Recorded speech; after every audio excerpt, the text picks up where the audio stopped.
comment gérer sa déclaration de crypto-monnaie en nom propre.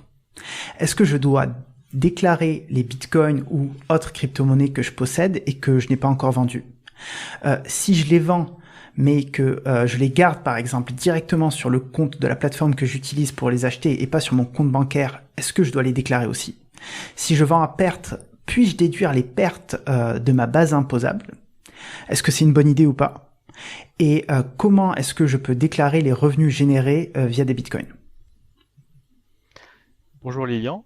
Voilà, effectivement un programme Bonjour assez Guillaume. vaste. Oui. Alors, le régime des actifs numériques, il est assez récent.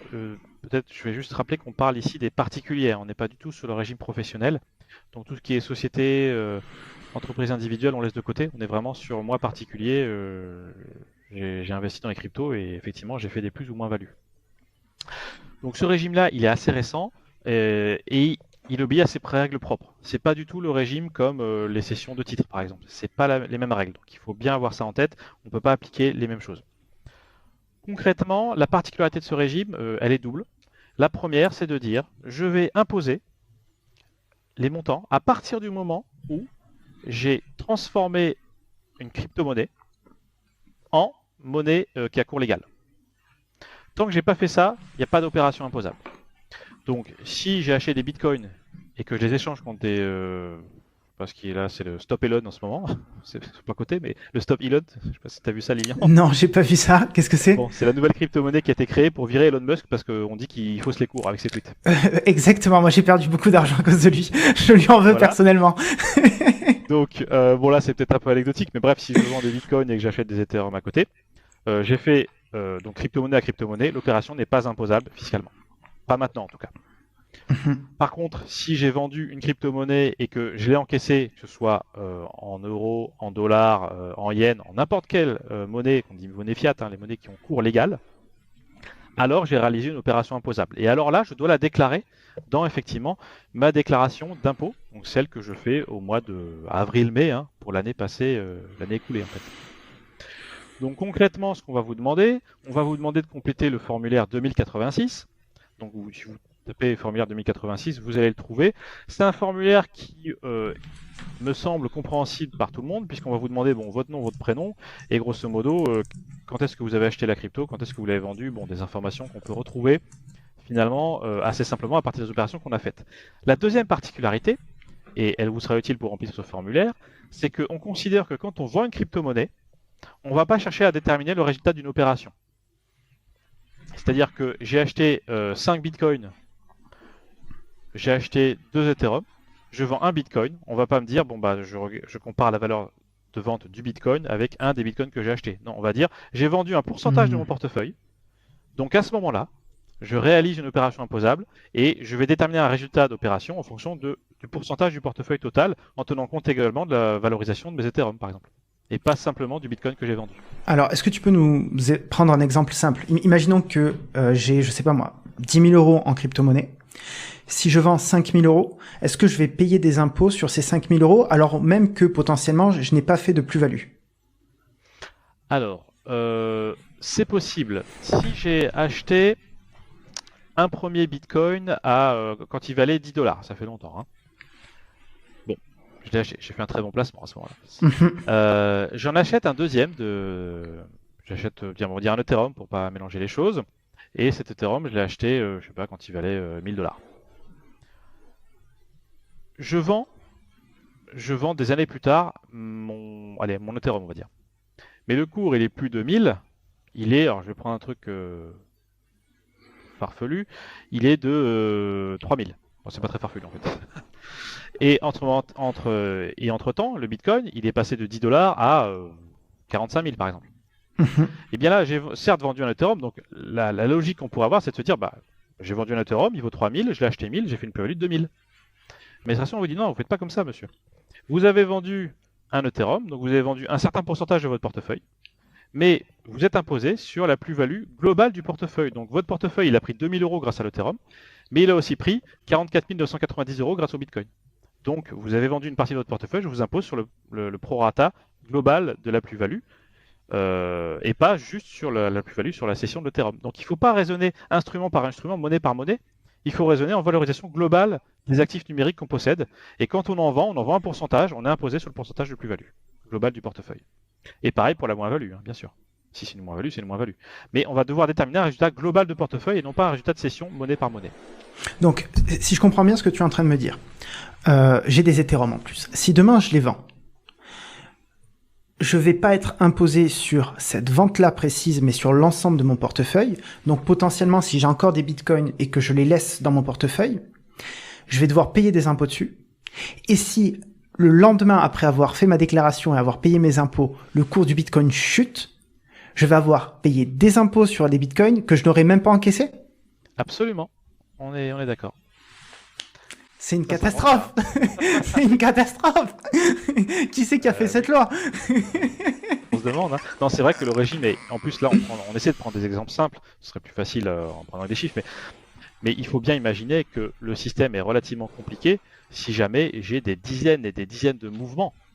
Parce qu'après, pour reconstituer les plus-values et autres, si j'ai sur une seule plateforme, peut-être que je peux m'appuyer sur la plateforme. Si j'ai en plus plusieurs plateformes, bon, faut commencer je peux vous poser une semaine de congé là pour monter le truc. Waouh. Donc, c'est vrai que le système est loin d'être simple pour des gens qui ont fait beaucoup d'opérations. Alors, déjà, peut-être tout de suite, on peut en parler. Il existe des sociétés qui vous aident à faire ça. C'est pas très cher. Il y en a quelques-unes qui existent. Enfin, c'est pas très cher. Moi, j'en connais que deux, mais si on tape ça sur internet, je pense qu'on peut en trouver. Je suis pas là pour leur faire de la pub. Je les connais pas. J'ai pas d'action chez elles. Mais si vous regardez des boîtes comme Coconut avec un Q, comme Waltio, c'est des boîtes qui peuvent, moyennant 50, 60, 70 euros, vous reconstituer en fait la plus-value à déclarer aux impôts. Donc ça, ils vous font le travail pour vous. Donc après, je vous laisse voir si vous pensez que ça vaut la valeur qu'ils demandent, mais en tout cas, vous pouvez trouver des sociétés qui vous feront le travail, vous importez votre fichier CSV ou vous rentrez manuellement les opérations, et ils s'occupent de ça. Donc ça, c'est quand même bon de savoir que ça existe. Une fois qu'on sait ça, donc comme je disais, on remplit notre déclaration 2086. Et cette déclaration 2086, à la fin, on arrive à une plus-value ou une moins-value. Et je vais répondre à la question qui était la tienne, qu'est-ce qu'on fait de la moins-value? Bon, cette plus-value ou cette moins-value, on la reporte dans notre déclaration d'impôt. Alors je regarde mes notes. La case 3AN ou la case 3BN, donc soit un plus, soit un moins, mais c'est rappelé sur le 2086, rassurez-vous, on vous dit dans quelle case le faire. Donc, si on a fait une plus-value, dans ce cas-là, on est imposé selon ce qu'on appelle la flat tax, que je pense pas mal de gens connaissent, à savoir, c'est un taux fixe de 30%. Il y a un peu d'impôt sur le revenu dedans, un peu de prélèvements sociaux, mais c'est fixe, c'est 30%, ça ne bouge pas. Je me permets une petite parenthèse, c'est un taux qui est fixe, je ne peux pas opter à l'abattement.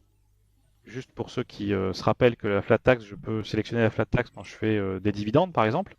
Je perçois des dividendes, je peux être imposé à la flat tax 30%, mais j'ai toujours le choix de dire, je préfère soumettre ces dividendes au barème progressif de l'impôt sur le revenu, et donc ne pas prendre la flat tax. On a toujours ce choix-là.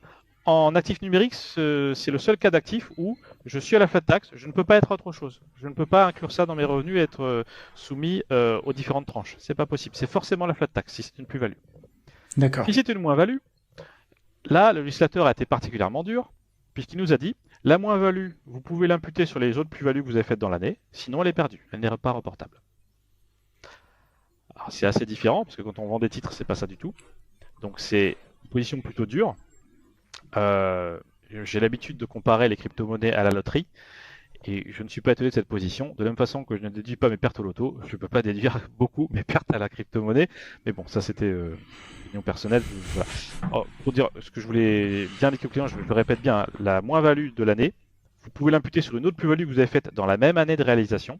Mais sinon, elle est perdue. Il n'y a aucune possibilité de report qui n'est prévue. Et quand vous l'imputez sur une moins-value, sur une plus-value de crypto-monnaie, hein, pas sur une plus-value d'autre chose. Elle est vraiment cloisonnée dans ce régime d'actifs numériques.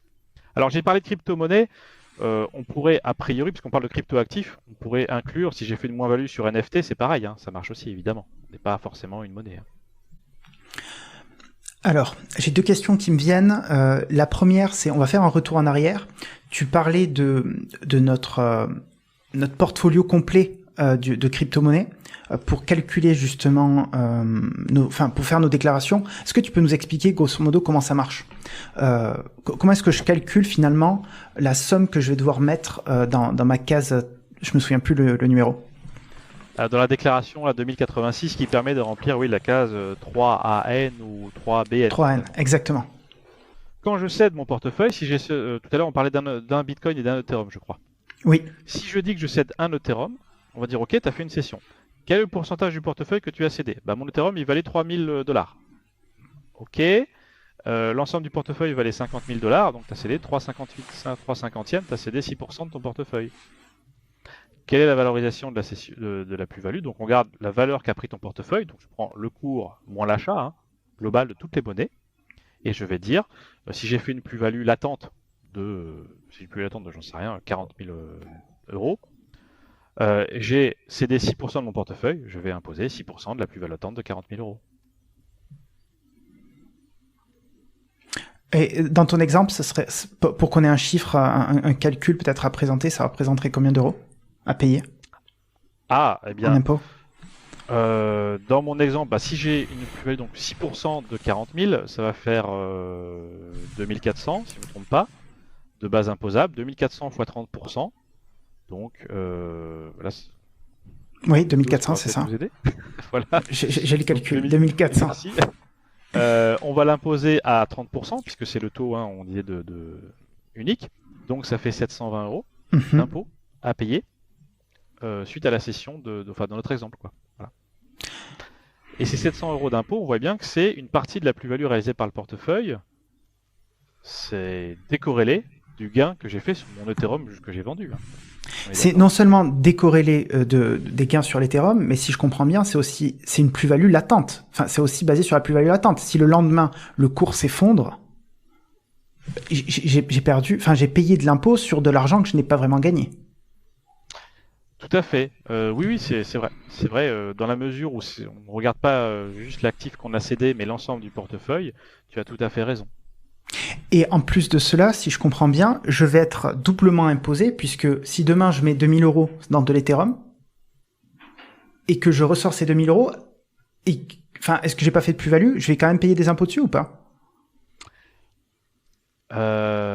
Si je suis à zéro, si je mets 2000 euros d'Ethereum, que je sors ces 2000 euros d'Ethereum, je ne paie pas d'impôt parce qu'il y a le prix d'achat par rapport au prix de revient est exactement le même.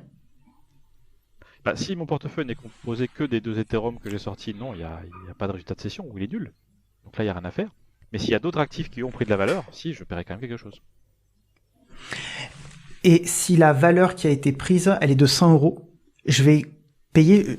Cet impôt-là, il va être calculé sur les 100 euros, pas sur les 2100. Je vais pas payer 30% de 2100 euros. Ah bah non, parce que dans les 2000 que j'ai payés, il y en a 2000 qui sont du prix d'achat, donc ils ne sont pas de la plus-value. On est d'accord. Ok, très bien. Quand je fais ma déclaration d'impôt, j'ai un certain temps pour faire ma déclaration d'impôt. Est-ce que je n'aurais pas tout intérêt à attendre le jour pour faire ma déclaration d'impôt où le prix du Bitcoin est au plus bas, pour justement, si j'ai fait une cession, je réfléchis et je me rends compte que ma question n'a pas de sens. Non, parce qu'effectivement, comme on déclare les opérations passées sur l'année civile écoulée, une fois que l'année est écoulée, je déclare plus rien. Le cours du Bitcoin n'est plus pris en compte pour ça. Donc nous, le cours du Bitcoin au niveau fiscal, il nous intéresse à la date de cession et non pas postérieurement. Et donc, imaginons que je sois sur mon application d'achat de crypto-monnaies, j'ai acheté des crypto-monnaies et je les revends, je garde ça en euros, mais je ne l'ai pas repris sur mon compte bancaire. Je suis quand même imposé. Tout à fait. On est imposé quel que soit le support finalement. Donc ça bougera pas. Et à l'inverse, on n'est pas imposé quel que soit le support non plus si on reste en crypto. Donc que ça reste sur la plateforme, qu'on l'ait mis sur un hot wallet, un cold wallet, ça change rien. Si ça reste en crypto, c'est de la crypto. Par contre, dès que je le transforme en euros, que cet euro soit hébergé sur la plateforme, sur une banque, néobanque, une ancienne banque, je sais pas comment on les appelle, ou autre, peu importe. Dès que j'ai fait la conversion, l'opération est imposable. Donc, si je résume, je vais essayer, c'est pas évident. Je suis imposé sur mes gains en crypto-monnaie uniquement lorsque je revends, que je retire l'argent et je vais payer de l'impôt, la flat tax à 30% sur les plus-values. Voilà, alors peut-être juste, je me permets de préciser. Vas-y. J'ai pris un exemple avec 100 euros de plus-value, c'était l'exemple que tu avais pris. Euh, En fait, si, alors ça change rien pour l'exemple, mais si on a cédé moins de 305 euros, on n'est pas imposable. Bon, vu le cours C'est des très cryptos, juste. c'est pas énorme, mais je voulais quand même le préciser. Euh, donc, ouais, j'en étais où? Je suis perdu du coup. Donc oui, si j'ai bien compris, donc je ne vais être facturé que enfin je vais devoir payer des impôts uniquement sur la plus-value à la revente de mes crypto-monnaies. Si demain j'achète pour 5000 euros de Bitcoin et que je les garde, le cours a beau monter très haut, tant que je ne vends pas, je n'ai rien à payer. Tout à fait. Autre question, si maintenant je mine du Bitcoin, c'est-à-dire que je ne l'achète pas, je vais mettre en place une machine chez moi qui va aller miner ces crypto-monnaies, générer des revenus, et que par exemple, j'arrive à miner un Bitcoin, est-ce que ce Bitcoin-là, il va être calculé comme 0 euros? Enfin, est-ce que la plus-value, elle va être entre 0 euros et la revente? Alors là-dessus, le régime des minages est différent. On n'est pas sur de la plus-value de crypto-monnaie. On est sur un régime, l'administration nous dit, vous devez déclarer ça en BNC, je sais pas si ça te parle, enfin en bénéfices non commerciaux. Donc ça veut dire que je dois m'enregistrer à minima comme un auto-entrepreneur et déclarer ça comme un élément de chiffre d'affaires, effectivement, parce que c'est quelque chose que j'ai eu par cette activité-là. Ça n'a rien à voir du coup avec le régime des plus-values de cession. On est vraiment sur un revenu qui est octroyé lié à une activité. C'est vrai pour le minage. On pourrait s'interroger sur le stacking, parce que le stacking, on pourrait se demander est-ce que c'est assimilable à du minage ou est-ce que c'est un intérêt de placement? C'est une vraie question sur le stacking aujourd'hui, parce que le stacking permet au réseau de fonctionner. Est-ce que tu peux expliquer ce que c'est que le stacking, s'il te plaît? Oui, le stacking, donc c'est que il y a des crypto-monnaies sur lesquelles on peut dire la crypto, je l'ai, mais plutôt que de la garder sur mon portefeuille, je vais la mettre sur un portefeuille dédié et ça va faciliter l'utilisation globale du réseau. Alors, les techniciens me corrigeront, mais globalement, c'est de dire cette monnaie-là, elle reste à moi, mais je la mets à disposition d'un pool et ce pool me rétribue pour ça. À hauteur d'un pourcentage qui est donné à l'avance et qui va de 0 à, il y en a qui vont 20-25%, enfin des fois c'est très élevé. Et donc la question qui est posée sur le stacking, c'est qu'est-ce que c'est comme type de revenu? Est-ce que je déclare ça comme des intérêts d'un placement, si je plaçais de l'argent, parce que ça, dans le schéma que j'ai présenté, ça ressemble à ça, ou est-ce que je dois assimiler ça à du minage, parce que le stacking permet de faire fonctionner le réseau quand même. Donc il y a une vraie question là-dessus, je n'ai pas trouvé de réponse, et je pense que ça fait partie des choses qu'il faudra regarder. C'est un petit peu comme si tu me disais, si demain il y a un airdrop, la crypto que j'ai obtenue avec le airdrop, j'en fais quoi? J'imagine qu'elle sera assimilée à un revenu de cession avec coût d'acquisition à 0, donc plus-value, mais je n'ai pas connaissance de position officielle de l'administration à ce sujet. Super. Merci beaucoup, Guillaume, pour toutes ces informations. Je t'en prie, Lilian.